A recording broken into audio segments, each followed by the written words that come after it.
গোপালগঞ্জে এখনো মুজিববাদীদের আস্তানা ঘেরে রয়েছে। মুজিববাদীরা এখনো বাংলাদেশের বিভিন্ন জায়গায় সক্রিয় রয়েছে। এই মুজিববাদ একটি আদর্শ। শুধু আইনিভাবে এই মুজিববাদের মোকাবেলা করা যাবে না, আমাদেরকে অর্থনৈতিকভাবে, রাজনৈতিকভাবে, সাংস্কৃতিকভাবে এই মুজিববাদের কোমর ভেঙে দিতে হবে। আমাদের মধ্যে রাজনৈতিক মতপার্থক্য থাকতে পারে, কিন্তু এই মুজিববাদের প্রশ্নে, এই স্বৈরাচারের প্রশ্নে অভ্যুত্থানের সকল শক্তিকে ঐক্যবদ্ধ থাকতে হবে।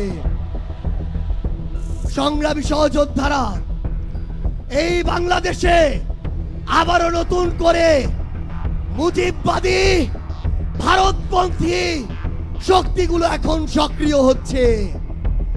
আমাদের মধ্যে মতপার্থক্য থাকতে পারে, কিন্তু এই বাংলাদেশে বাংলাদেশপন্থী ব্যতীত কোন দেশপন্থী, কোন বাদপন্থী, কোন শক্তির আর জায়গা হবে না। সংগ্রামী সহযোদ্ধারা, এই বাংলাদেশে আর ভারতীয় আধিপত্যবাদের জায়গা হতে দেয়া যাবে না। অন্য যে কোনো দেশের নামের কোন আধিপত্যবাদের জায়গা এই বাংলাদেশে হতে দেয়া যাবে না। সংগ্রামী সহযোদ্ধারা, হাজারের অধিক ছাত্র জনতা জীবন দিয়েছে। আমার হাজার হাজার সহযোদ্ধা আজকে আমার সামনে রয়েছে। আমাদের একটা আকাঙ্ক্ষা ছিল, গত জুলাইয়ে ওই আগস্টের 5 তারিখে আমাদের যে স্বপ্ন ছিল, আরেক আগস্ট আসতে চলেছে, আমাদের সেই স্বপ্নগুলো পূরণ হয়নি। অন্তর্বর্তীকালীন সরকারের কাছে আমরা সুশীল সরকারের ভূমিকা চাই না, আমরা তাদেরকে অভ্যুত্থান পরবর্তী সরকারের ভূমিকায় দেখতে চাই। আমরা স্পষ্ট করে বলতে চাই, অভ্যুত্থান পরবর্তী বাংলাদেশে আমাদের বিচার লাগবে। এই বাংলাদেশে খুনি হাসিনার বিচার হতেই হবে, খুনি হাসিনার বিচারের রায় হতেই হবে। খুনি হাসিনার বিচারের রায়ের কার্যকর আমরা দেখতে চাই। আমরা স্পষ্ট করে বলতে চাই, এই বাংলাদেশে বিচার বিভাগকে কোন দলের বিচার বিভাগ হিসেবে আমরা দেখতে চাই না। আইন শৃঙ্খলা রক্ষাকারী বাহিনীকে ক্ষমতার তোষামত করা বাহিনী হিসাবে আমরা দেখতে চাই না। আমরা স্পষ্ট করে আপনাদেরকে বলি, ৭২-এর মুজিববাদী সংবিধানকে এক পাশে রেখে কোনদিন এই বাংলাদেশপন্থী বাংলাদেশ সম্ভব নয়।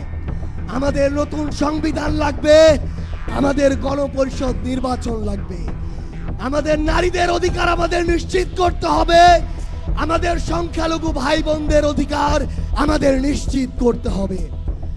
আমরা 1947 সালের উপনিবেশ বিরোধী যে আকাঙ্ক্ষা, ৭১-এর স্বাধীনতার যে আকাঙ্ক্ষা, ২৪-এর মুক্তির যে আকাঙ্ক্ষা, সেই আকাঙ্ক্ষাকে ধারণ করে ঐক্যবদ্ধভাবে আমাদের আগামীর বাংলাদেশ গড়তে হবে। আমরা স্পষ্ট করে সর্বশেষ একটি কথা বলে যাই, ফ্যাসিস্ট বিরোধী ২৪-এর শক্তি আমাদের ঐক্যবদ্ধ থাকতে হবে। তবে ঐক্যবদ্ধ মানে এই নয় যে আমরা কারো অন্ধভাবে দালালি করব। কেউ যদি চাঁদাবাজি করে আমরা সেটা মুখের উপরে বলবো, কেউ যদি সিন্ডিকেট চালায় আমরা সেটাও বলবো, কেউ যদি দখলদারিত্ব করে আমরা সেটাও বলবো।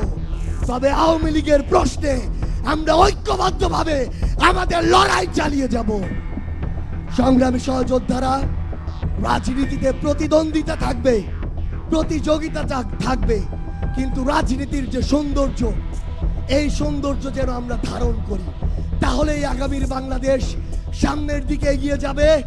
রাজনৈতিক প্রতিদ্বন্দ্বিতা যেন ব্যক্তি আক্রমণে কোনোদিন রূপ না নেয়। ইনশাআল্লাহ ফ্যাসিস্ট বিরোধী ২৪-এর শক্তি ঐক্যবদ্ধভাবে আমরা আগামীর বাংলাদেশ গড়ে তুলব। আপনাদের সাথে আমাদের আবারও দেখা হবে লড়াইয়ের রাজপথে অথবা বিজয়ে। ইনকিলাব জিন্দাবাদ।